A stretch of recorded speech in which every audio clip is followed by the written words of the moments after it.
This is Albert. Say hello, Albert. Albert is an axe murderer with a very tiny axe.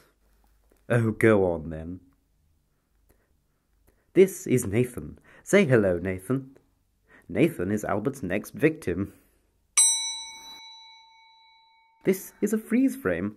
We will be using this technique to closely analyze Nathan's experience for your education and viewing pleasure.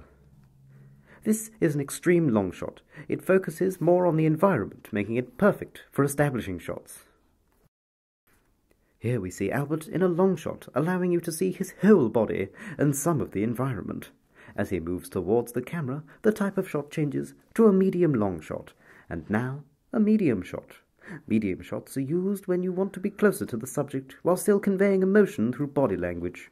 Albert's body language here is quite clear.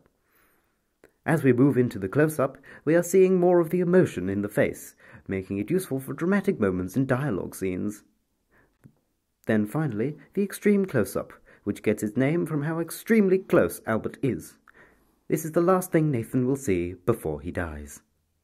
This is used when you want to draw very close attention to one thing, often the eyes and the murderous soul behind them.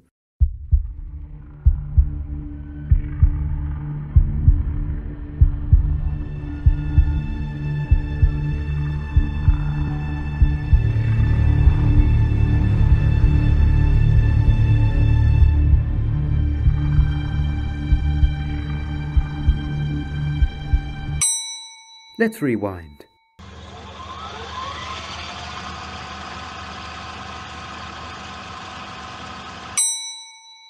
We open with a point of view, or POV, shot from Albert's perspective, a technique that can be used for all sorts of reasons where you want to see through a character's eyes. Next, as Nathan faces his impending doom, we enter an over-the-shoulder shot, often used in dialogue sequences to show a character's perspective without using a POV. There is then a simple shot-reverse shot where we go from one angle to the reverse of that angle, again often used in dialogue scenes. Here we see a high-angle shot of Nathan, to make him look like the weak, insignificant little thing that he is, and a low-angle shot of Albert, to make him look strong and powerful, like a real man should be. Then we go back to eye level, a more neutral position. When Nathan looks down at Albert's very intimidating axe, the cut that follows is an eyeline match, as it is matching his eyeline and showing you what he was looking at. Then we get this lovely little moment. Oh dear. It appears our Nathan is starting to fight back. In the meantime, let's do some analysis. This camera movement here is called a tracking shot, as it is tracking a moving subject on screen, which makes the shot feel dynamic and keep the attention of the viewer on the subject. Next we have the tilt and the pan, which are movements which change the angle of the shot while the camera stays in the same point in space. A tilt is a vertical movement and a pan is horizontal. Both can be used to reveal something out of frame. For example, if we tilt down, we see that Nathan here is holding a knife! Oh my, where did he get that? Where did you get that, Nathan?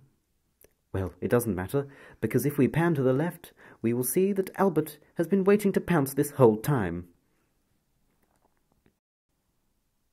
I thought he might try something like that.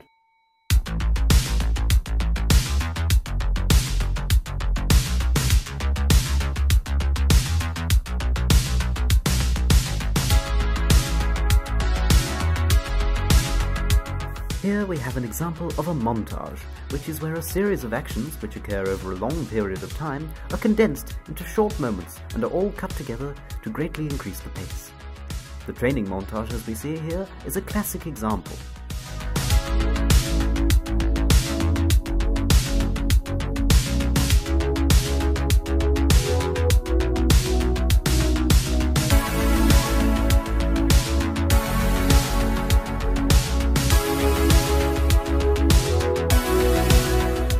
Very important in film. There are two types of sound, diegetic and non-diegetic. Diegetic sound comes from within the world of the film, such as Albert's scream of rage.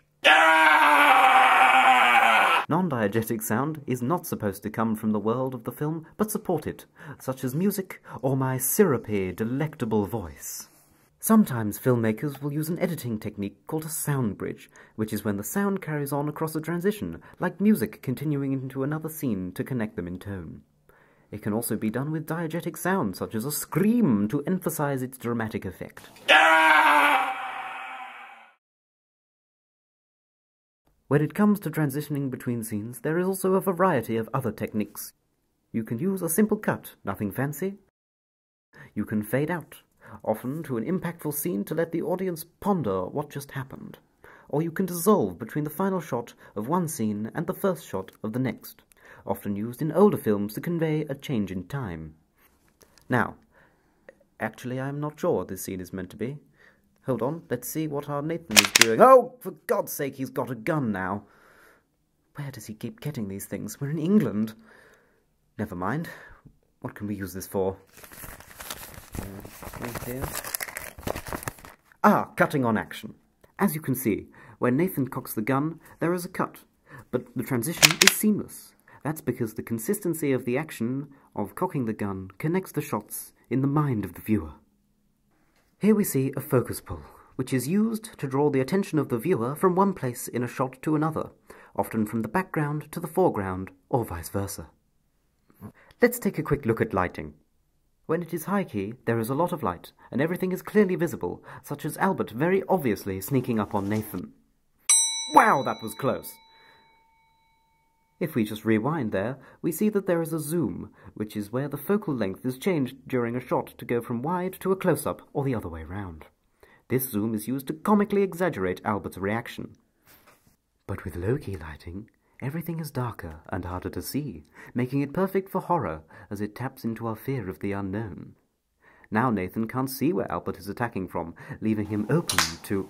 oh dear.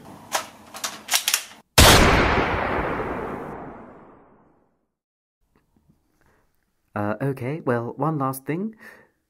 The saturation here has been turned down, removing the colour from the shot, which is often used to make the scene feel sad, bleak, hopeless. And that's all we have time for today. Tune in next week for more How to Make Films with a new lineup of participants. Goodbye!